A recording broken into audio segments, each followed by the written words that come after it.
Hello, hi friends, welcome to our YouTube channel knowledge for you. आज हम पढ़ेंगे tense के बारे में कि इंग्लिश में टेंस किस तरीके से बनाए जाते हैं और टेंस किस प्रकार के होते हैं। पहले देखते हैं कि टेंस क्या होता है। टेंस एक्चुअली होता है, टेंस किसी कार्य के समय अथवा अवस्था को कहा जाता है कि कोई भी कार्य है वो किस समय किया जा रहा है, उसकी स्थिति को बताने के लिए टेंस का प्रयोग किया जाता है। टेंस के प्रकार, टेंस 3 प्रकार के होते हैं: प्रेजेंट टेंस, पास्ट टेंस और फ्यूचर टेंस। प्रेजेंट टेंस यानी वर्तमान काल, पास्ट टेंस यानी भूतकाल और फ्यूचर टेंस यानी भविष्यकाल। ये तीनों टेंस को 4 भागों में बांटा जा सकता है, जैसे इंडेफिनेट, कंटिन्यूअस, परफेक्ट और परफेक्ट कंटिन्यूअस। और अगर इन चारों के हिसाब से अगर देखा जाए तो ये तीनों का हम आगे विभाजित करेंगे तो 12 तरह के टेंस होते हैं। जैसे कि प्रेजेंट के, अगर प्रेजेंट के 4, फ्यूचर के 4 और पास्ट के 4। जैसे प्रेजेंट इंडेफिनेट टेंस या present simple tense, present continuous tense, present perfect tense, present perfect continuous tense. और अगले 4 होंगे पास्ट इंडेफिनेट या simple tense, past continuous tense, past perfect tense, past perfect continuous tense. और इसी प्रकार से फ्यूचर के भी 4 हो जाएंगे, जैसे कि फ्यूचर इंडेफिनेट टेंस या सिंपल टेंस। फ्यूचर इंडेफिनेट या सिंपल एक ही बात होती है। Future indefinite tense, future continuous tense, future perfect tense और फ्यूचर परफेक्ट कंटिन्यूअस टेंस। इस प्रकार से 4 टेंस होते हैं। अब जैसे हम पहले टेंस के बारे में बात करेंगे तो पहला टेंस है अपना प्रेजेंट इंडेफिनेट या फिर सिंपल, जैसे प्रेजेंट इंडेफिनेट और सिंपल टेंस। इस टेंस में क्या होता है कि इस टेंस में हम लोग किसी भी हैबिट को, जैसे कि कोई भी हैबिट हो या कोई प्रैक्टिस हो या कस्टम हो, इस तरह के, या फिर कोई रिपीटेड एक्शन हो, इस तरह की चीज़ों को हम दिखाने के लिए जनरली प्रेजेंट इंडेफिनिट टेंस का प्रयोग इंग्लिश में करते हैं, है ना। और इस टेंस की एक पहचान और होती है कि इस टेंस में अगर हिंदी के वाक्य अगर देखेंगे हम लोग तो उसमें जनरली ता है, ती है, ते हैं, इस तरह के शब्द जो हैं, इस तरह के शब्द लास्ट में आते हैं हिंदी के सेंटेंस में, ठीक है। तो उससे हम पहचान सकते हैं कि ये सेंटेंस जो है प्रेजेंट इंडेफिनिट टेंस में है। अब जैसे कि देखेंगे हम लोग, जैसे कि यहाँ सेंटेंस है Meera goes for a walk daily in the morning. जैसे डेली की जैसे एक प्रैक्टिस है ना इस टेंस के अंदर, इस सेंटेंस में। और राम यूजुअली बिलीव्स एवरीबडी। और sun rises in the east, ये यूनिवर्सल ट्रूथ है कि सन जो है अपना पूर्व में ही उदय होता है, तो sun rises in the east.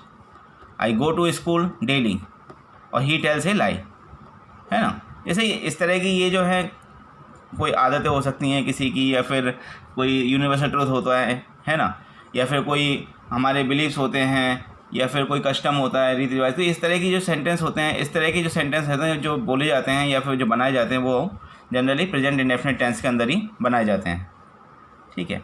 जैसे कि हम लोग एक चीज़ और देखेंगे कि जैसे कि मान लीजिए क्रिकेट की कमेंट्री होती है, वो भी हम लोग प्रेजेंट टेंस में, इंडेफिनिट टेंस में करते हैं जनरली। और उसके बाद जो न्यूज़ रिपोर्ट्स जो न्यूज़पेपर्स होती हैं, उनकी हेडलाइंस आती हैं, वो भी प्रेजेंट इंडेफिनिट टेंस में ही दी जाती हैं।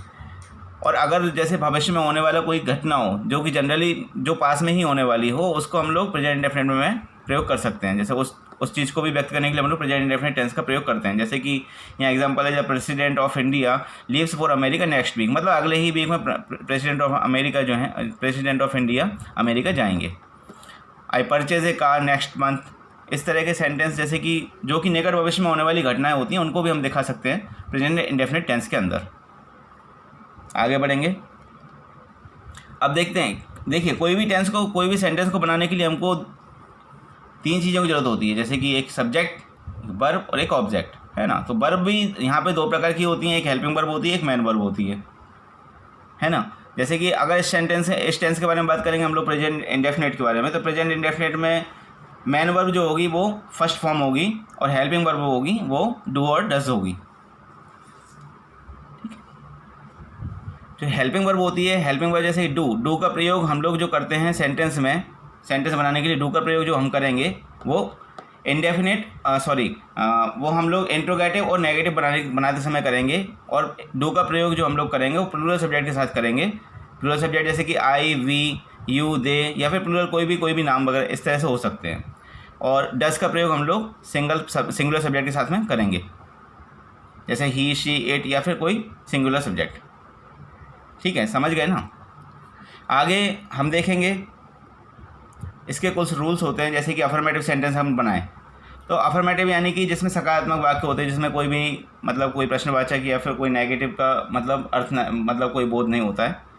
ऐसे अफर्मेटिव सेंटेंस क्या होता है, इस टेंस के अंतर्गत जो अफर्मेटिव सेंटेंस बनाए जाते हैं उनमें क्या करते हैं हम लोग कि सिंगुलर सब्जेक्ट जो होता है एक वचनकर्ता वाले सेंटेंस में हम लोग क्या करते हैं, मैन वर्ब के साथ में एस या ई एस को जोड़ देते हैं। ठीक है, और जो प्लूरल सब्जेक्ट वाले सेंटेंस होते हैं उसमें एस और ई एस का प्रयोग नहीं करते हैं। जैसे हम कुछ एग्जांपल देखेंगे आगे।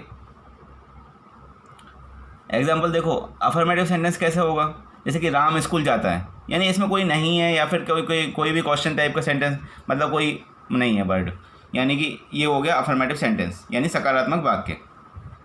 जैसे राम स्कूल जाता है, अब राम यहाँ पे क्या है, राम सिंगुलर सब्जेक्ट है।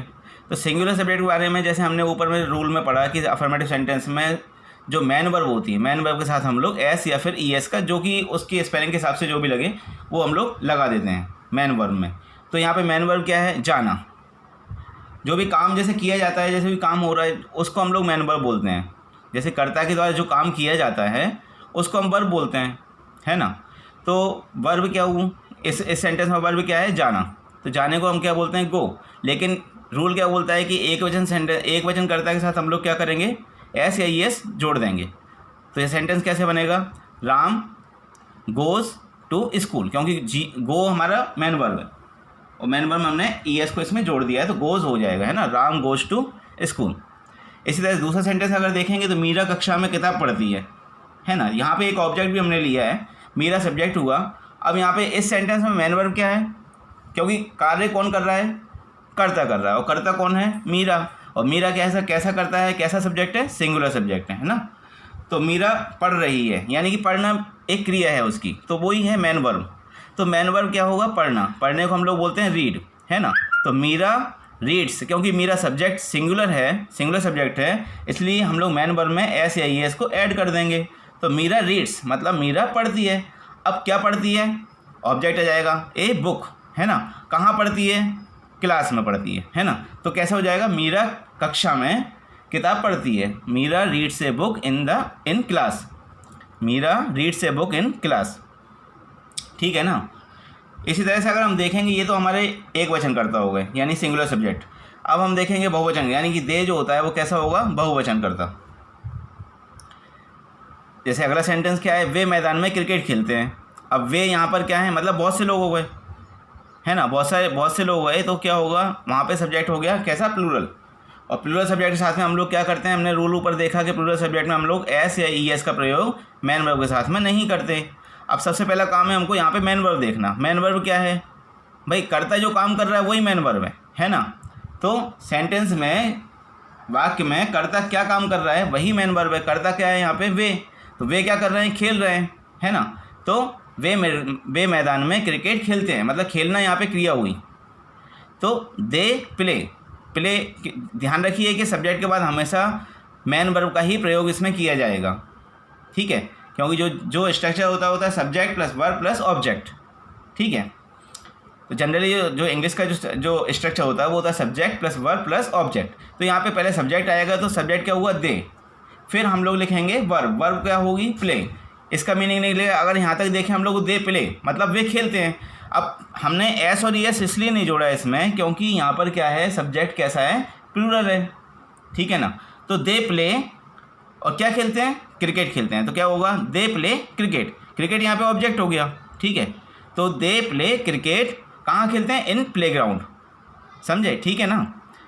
इस तरीके से हम लोग बहुवचन कर्ता वाले या फिर प्लूरल सब्जेक्ट वाले सेंटेंस को बना सकते हैं।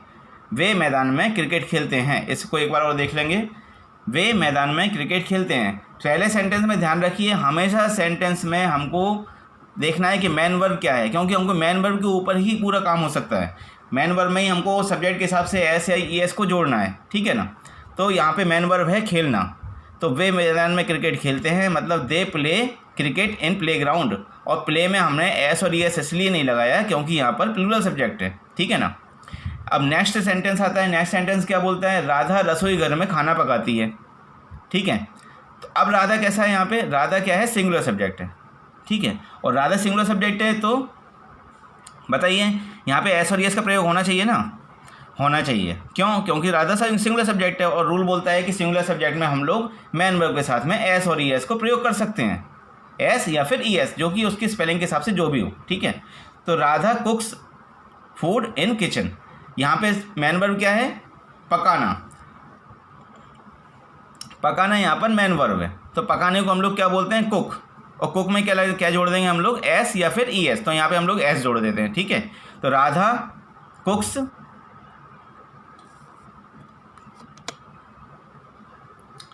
ठीक है ना, Radha कुक्स food in kitchen. Next sentence जो देखेंगे 5वें नंबर का, उसमें क्या है, हम अपने दोस्तों के साथ गाना गाते हैं। ये सेंटेंस हमने लिया है, ये सेंटेंस भी कैसा है, हम। और हम देखेंगे कि बहुत से लोग, तो यहाँ पे कैसा सब्जेक्ट हो गया, ये प्लूरल सब्जेक्ट हो गया, है ना। तो प्लूरल सब्जेक्ट जो हो गया, अब प्लूरल सब्जेक्ट में हमको मालूम है यहाँ पे क्या है, मैन वर्ब क्या है, हम क्या कर रहे हैं, गा रहे हैं, मतलब हमारे द्वारा क्या काम किया जा रहा है, गाने का। तो यानी गाना यानी कि गाते, गाते जो लिखा हुआ है उसको हम लोग क्या बोलते हैं, सिंग। और ये हमारी क्या है, मैन वर्ब है। गाना क्या है यहाँ पर, मैन वर्ब है। तो हम अपने दोस्तों के साथ गाना गाते हैं, means we sing. We sing means हम गाते हैं, वी सिंग क्या गाते हैं, सॉन्ग गाते हैं, मीन्स गाना गाते हैं। गाने को जो गीत होता है उसको हम लोग सॉन्ग बोलते हैं। तो we sing a song means हम एक गाना गाते हैं, किसके साथ, अपने दोस्तों के साथ। मतलब क्या लिख देंगे हम लोग, विथ अवर फ्रेंड्स, ठीक है। तो इस तरीके से हम लोग ये सेंटेंस बना सकते हैं, अफर्मेटिव सेंटेंस। तो सिंगुलर सब्जेक्ट और प्लूरल सब्जेक्ट के साथ में, ठीक है। तो ठीक है दोस्तों, इस वीडियो में इतना ही। इसके बाद आज अगले वीडियो में हम सिखाएंगे इसी टेंस के आगे के कुछ अलग सेंटेंस किस तरीके से बनाए, जैसे नेगेटिव है, इंट्रोगेटिव है, इस तरह के हम लोग किस तरह से सेंटेंस बना सकते हैं। तब तक के लिए गुड बाय।